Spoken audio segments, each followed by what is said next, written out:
Hey everyone, Sarah Pacaro. This video today is going to highlight the characteristics, the top 9 characteristics of adults who experience childhood emotional neglect.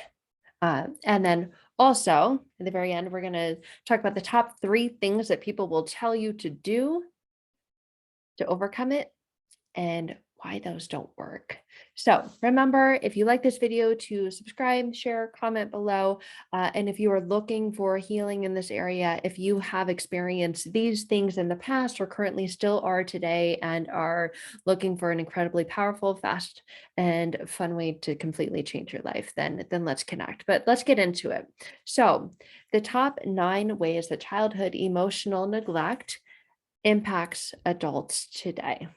So the first thing that you'll notice, everyone that I work with, myself included in my past, you experience a really low self-esteem. And I was someone who grew up saying that I was confident. I knew I was quiet and I knew I was very, very shy. And that also is an impact and result of childhood emotional neglect. I was to be seen and not heard and not voice or share my opinion because it's always rejected and completely neglected. It was just not addressed. So this impacts adults when they grow up in an environment like this, where there's complete emotional neglect, which means it just either, was ignored, your emotions, your feelings, your thoughts were ignored. Uh, no one checked in with you. It was just like you were just kind of there. Children who grew up just feeling alone, often isolated, left in their rooms, parents didn't come check on them. They were good kids, so there was no reason for the parents to give them attention. Maybe you were the quiet child, and then all of your siblings got all the attention. So this impacts you, and that in of itself is childhood emotional neglect. If you were just kind of left to fend for yourself and never given any attention, maybe you didn't think growing up that you needed attention because you were never punished, but you were also never praised. That can impact you significantly as an adult, and the area that it shows up the most is self-esteem and shame. So adults who experience childhood emotional neglect will have low self-esteem. Internally, it may not show externally because you may seem confident on the outside and seem put together, but on the inside, you feel completely shattered and broken and feel like if only people knew the real you. So you feel almost forced to keep it together, to keep this composure and to keep this high achieving or high status and this image about you. But internally, if you're being honest with yourself, you really don't have good self-esteem or high self-esteem.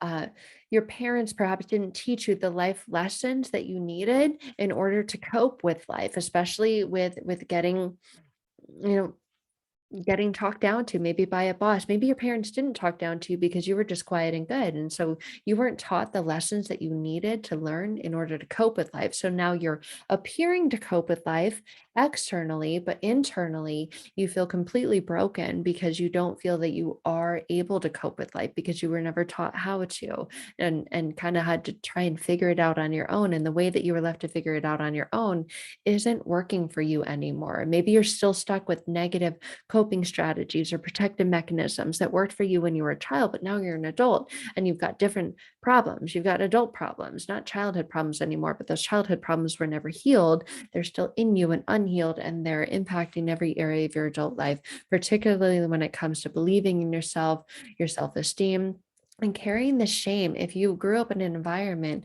or were raised by parents who just kind of ignored you and let you go off and do your own thing and never checked in with you. Maybe it was fun when you were a child because you were able to stay out as late as you wanted and allowed to do whatever you wanted. But maybe you never got punished, but perhaps you also never got praised when you did something well. And so you're feeling inadequate and you feel this inferior state and you're ashamed of that inferior state. Perhaps that's what was present when you were growing up because your accomplishments and achievements, successes were never recognized. Maybe you did get straight A's and maybe school was easy for you and you brought home a report card with 4.0, but that wasn't even recognized. And that is an element of childhood emotional neglect when you're not seen, you're not praised, you're never told, I'm proud of you by your parents. There's no positive reinforcement. Maybe there's not negative, and so you think, well, I had a good childhood. I wasn't punished. Uh, my parents were there. They put a roof over my head and clothes on my back and food on the table, but maybe you never got positive reinforcement.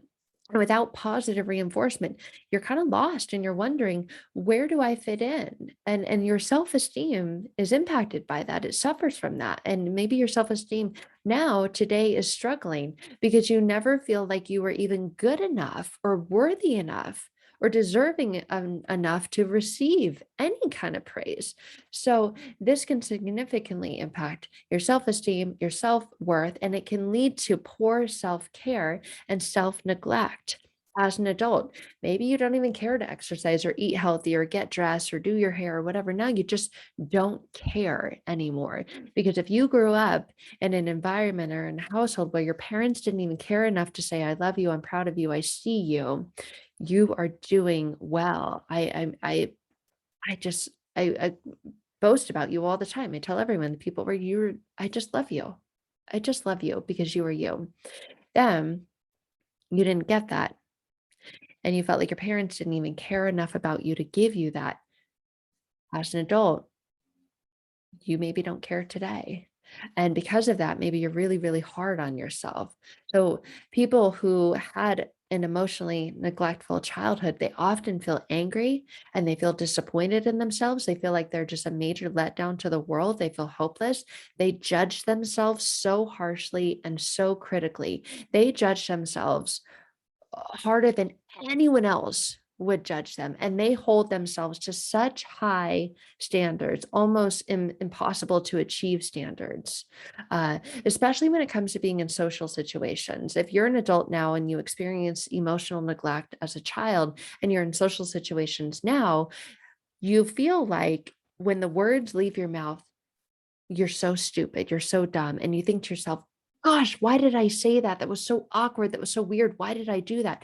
And you almost feel like you want to grab those words that just left your mouth and put them back in because you're embarrassed by what you say, or you're embarrassed by the way you say it. And you are so harsh on yourself. The way that you judge yourself is so critical. And that can be because of a result of not having received enough compassion, enough emotional nurturing when you were growing up.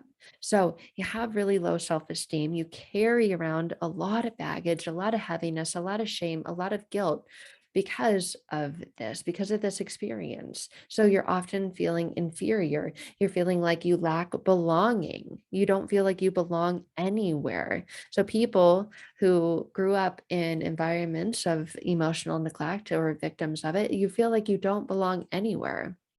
And even though you have a good family or have friends, you feel like you don't even connect or fit in or belong with them. And so if you do have people that are close to you, they may tell you that it's really hard to get to know you. Like you don't let me in. I don't feel like I know you. That's a hard conversation to have. So if you have people in your life that say, I just feel like you don't care all the time.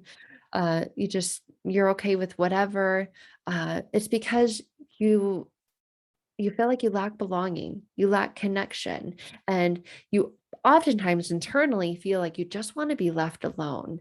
Maybe you call yourself an introvert, but you like social situations and settings. So maybe you call yourself an introvert extrovert, but you feel uncomfortable in social situations. You constantly feel judged and criticized and belittled and wonder, what are people thinking about me or saying about me? So you feel disconnected from your family, from your friends in social situations. Maybe you like being around other people, but you'd rather kind of be a wallflower and just be there observing them, not really engaged because the engagement is too painful. You're wondering what's going on? What do they really think about me? I know they say they like me and they love that I'm there and that I came, but are they lying to me? Are they just saying that to be nice? These are the thoughts that go on in your mind if you grew up in an environment where your emotions were neglected. So If your parents didn't notice when you were feeling sad or needing comforting or when you were ignored, uh, all of that just doesn't magically go away.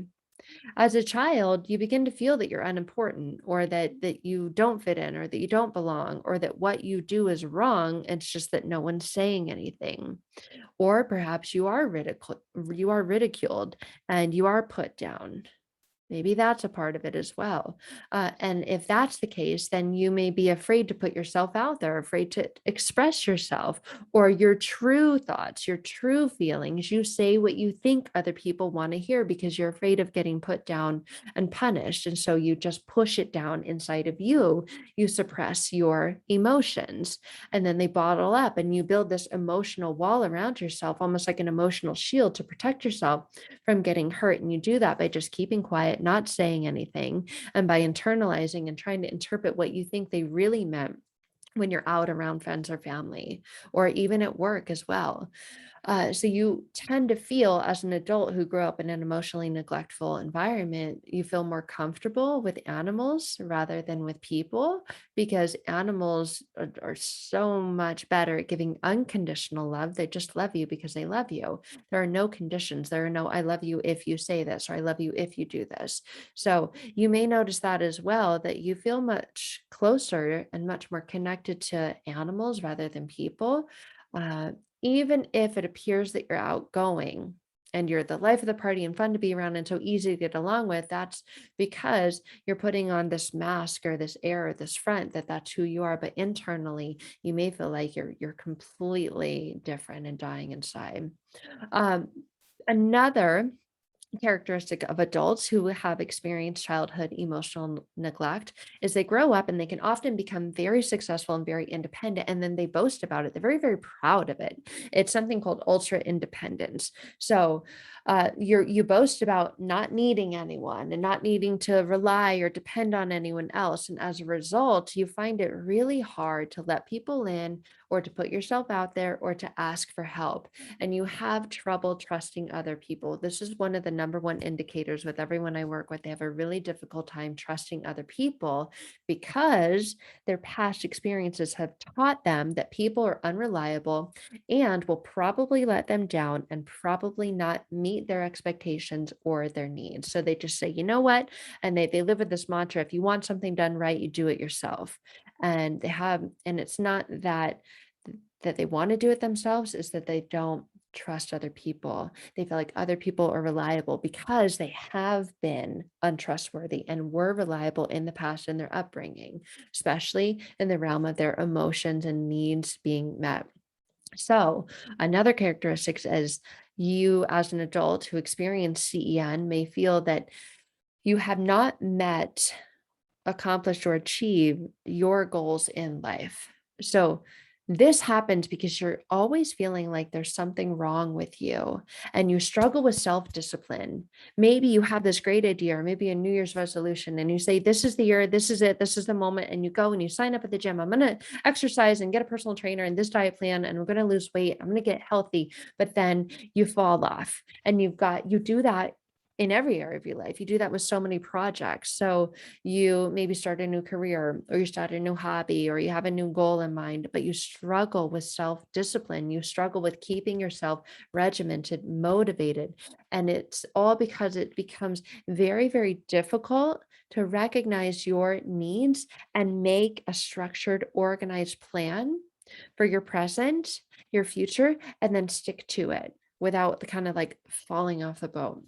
So you feel powerless, you feel helpless, you feel unable to change your situation because your needs were not met in the past. You feel stuck in this. And with that, of course, how can you achieve goals if you don't stick to them? So that's another significant indicator of childhood emotional neglect. And you'll often feel isolated. You feel like you can't talk to anybody about it because it seems like everyone else out there isn't struggling with this. It seems so easy for them, and you wonder why you struggle with it and why it's so difficult for you. So victims oftentimes easily live in a place of isolation. Uh, in a place of disconnect. Even like I said earlier, when you are among people, you don't feel connected with them. You don't feel that it's safe to open up and be authentic and genuine with them. You live as a hermit, and you often feel like you're the one on the outside looking in on situations where there are other people and social situations. So a lot of time it presents and can get categorized or diagnosed or labeled as social anxiety. So you like to retreat almost like a turtle or a hermit crab, and you can just pull into the shell, and that shell feels like safety, but it also feels lonely and isolating.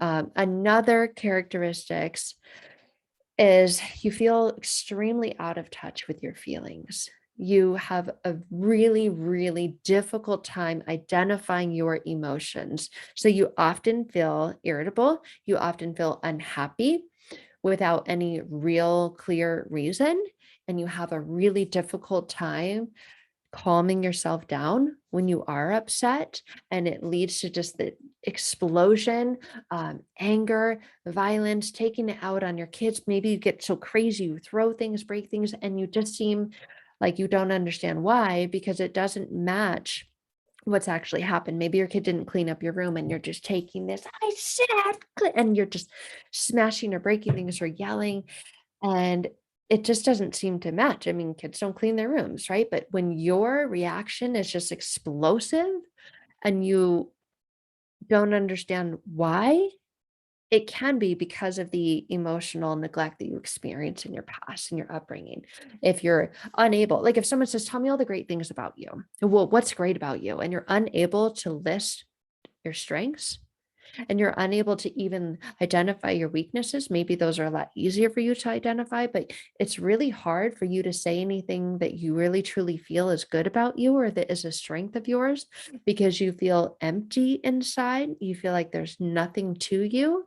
Um, it it has a significant impact. You can struggle with regulating your emotions because in the past you had to suppress them to avoid parents who got angry and would blow up on you, or parents who just didn't seem to care at all. So if you weren't taught how to manage your emotions and your feelings in a healthy way, then it's of course, you're going to be experiencing all these things today where it's really, really difficult and troublesome for you to even get in touch with your emotions to understand how you feel. So maybe you feel this sense of disassociation or disconnection. Um, because of that, as an adult, you are more likely to struggle with things like, anxiety, PTSD, CPTSD, depression, panic attacks, anxiety attacks, a whole range of mental health conditions. Um, in order to avoid feeling this, it's really easy at that point in that place to turn to substances, to begin to use substances, drugs, alcohol, even social media, anything that can be addictive and avoidance. So any addictions to deal with in your way, deal with unmanageable emotional pain, because that's really what's underneath all of it is this unhealed inner wounds, this unhealed trauma, this unmanageable emotional pain. I have so many clients who feel like they're addicted to social media and they just sit there and they just scroll and scroll and scroll. And it's so easy. It's so acceptable. Well, I'm not out there drinking or doing drugs. I'm not hurting anyone. What's the big deal? But then when you're really aware of this and connected to it and see how, yeah, I was raised in an environment where my parents just didn't seem to care, or they would get so angry over nothing. Then you begin to connect the dots and see maybe this is linked to childhood emotional neglect. So we're going to get into the three things that people will tell you to overcome the effects of childhood emotional neglect, uh, and things that I would caution you about. YouTube is great, and I absolutely love making awareness videos and YouTube videos like this one. But there are people out there, well, you just need to become more self-aware. You just need more self-love. Um, Self-awareness does involve spending time analyzing how you feel and determining your emotional state. That's what people will tell you. But how can you do that?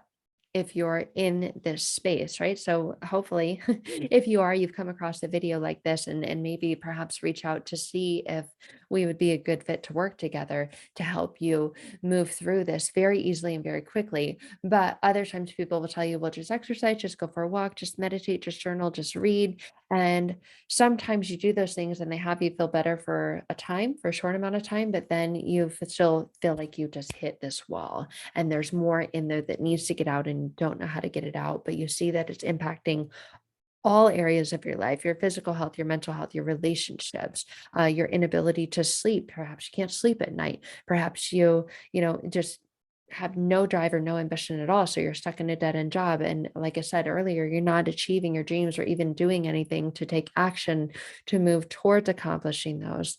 Uh, Other people will tell you, well, you just need to, it is what it is. You just need self-acceptance.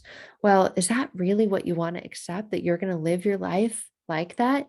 I mean, you've lived your life like that up to this point, and perhaps when you were a child, you can't just run away when you're 5 or 6 or 10. I mean, you probably thought about it, but you knew you couldn't do that then. So you just need to accept yourself. I mean, that's kind of sad if you're going to accept that that's your life. Maybe it was in the beginning, but do you want it to be the rest of your life? Do you want it to be like that anymore? So you just need to accept it.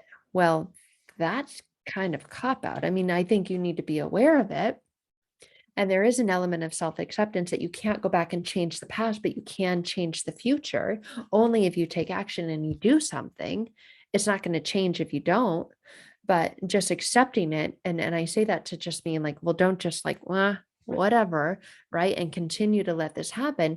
That's the point when you accept that, yes, those things happen to you, but they don't define you anymore. And if you want to be defined in another way and live your life in a different way and feel different every day when you wake up happy, energized, motivated, excited, instead of waking up with this heaviness and this cloak of dread, and there's nothing I can do about it. That's the difference, what I mean when I say accepting it. The next thing that people tell you to do to overcome it is to ask for help.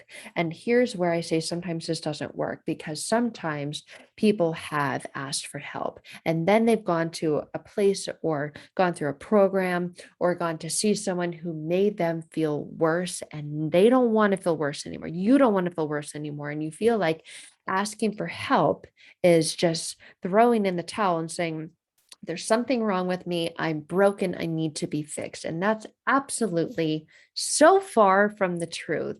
But some people have tried asking for help and have been diagnosed with something that they really don't resonate or connect with, and they're trying to figure out what's wrong with them. And so they're watching videos like this and then they're saying, well, maybe it's ADD, maybe it's ADHD, maybe it's OCD, maybe I have PTSD, maybe I have CPTSD.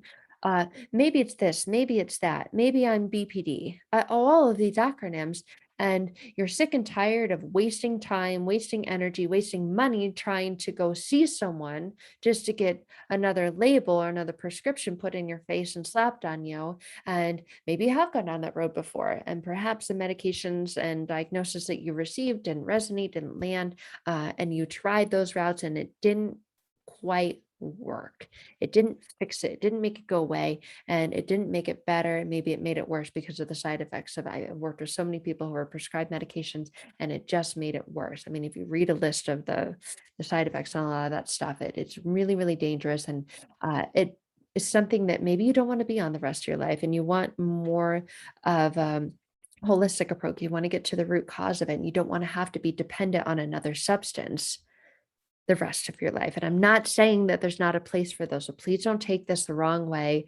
There certainly is a time and a place for those. But if you're that kind of person who says, I know it's linked to emotional neglect, I'm becoming more aware of this. I'm not just going to accept it and bend over, but I'm becoming aware of this and I'm ready to take action. I'm ready to heal those inner pains, traumas, and unhealed wounds. And I'm ready to live a better life, not only for myself, but for my relationships, for my kids, for my future, for my overall well being.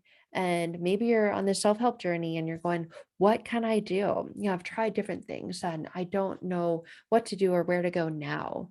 Uh, that's where I would encourage you and applaud you for taking the first step, taking action, watching videos like this, educating yourself on this. But if that's the place where you feel stuck and are looking for a profound transformation in your life to remove those inner unconscious blocks and to heal those inner unhealed wounds, past pains, and traumas, then I would love to connect with you and talk to you about how I work with people one on one to get their breakthrough, to get their complete life transformation. So, thank you guys for tuning in and watching this video. I hope you have find it helpful, and I look forward to hopefully connecting with you very, very soon.